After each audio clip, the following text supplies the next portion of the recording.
Assalamualaikum warahmatullahi wabarakatuh. Perkenalkan, nama saya Nizam Tasmi dengan NPM B1A022433. Adapun tujuan dari pembuatan video ini adalah untuk memenuhi nilai tugas patologi sosial. Di sini saya mengangkat kasus yang berjudul kasus remaja di Bengkulu tentang pembunuhan seorang ibu oleh anaknya.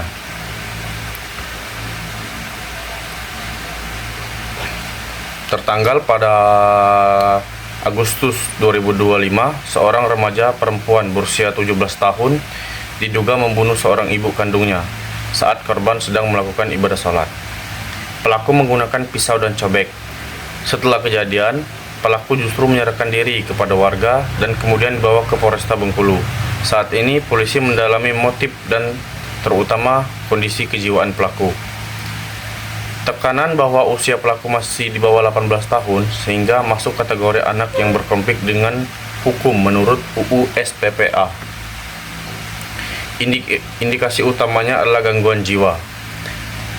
Bahwa dugaan awal mengarah pada gangguan kejiwaan, gangguan mental bisa membuat seorang kehilangan kontrol diri, mengalami tekanan emosional ekstrim, dan bertindak impulsif.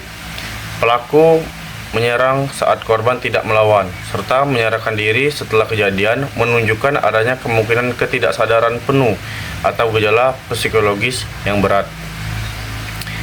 Patologi ini menurut dalam hukum pidana, patologi berarti gejala atau kondisi abnormal yang mendorong seorang melakukan kejahatan.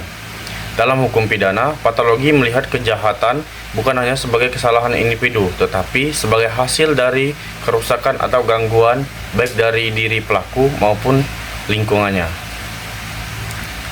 Adapun bentuk dari patologi sosial pada kasus ini, yang pertama adalah patologi kejiwaan. Patologi kejiwaan ini adalah gangguan mental yang mempengaruhi kemampuan berpikir dan mengendalikan emosi yang impulsif, agresif bisa muncul tiba-tiba. Yang kedua, patologi keluarga.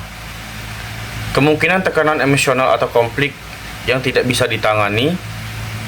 Kemudian lingkungan keluarga dapat memperburuk kondisi mental remaja.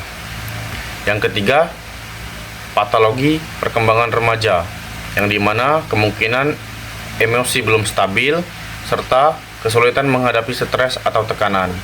Yang keempat, patologi sosial.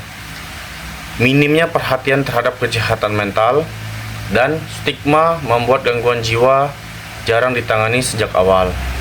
Yang keenam, faktor penyebab tindakan. Gangguan kejiwaan yang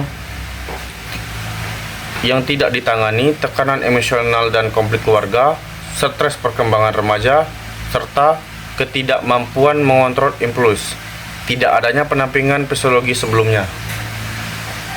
Tekanan bahwa faktor-faktor inilah yang disebut sebagai patologi kriminal dan kajian hukum pidana.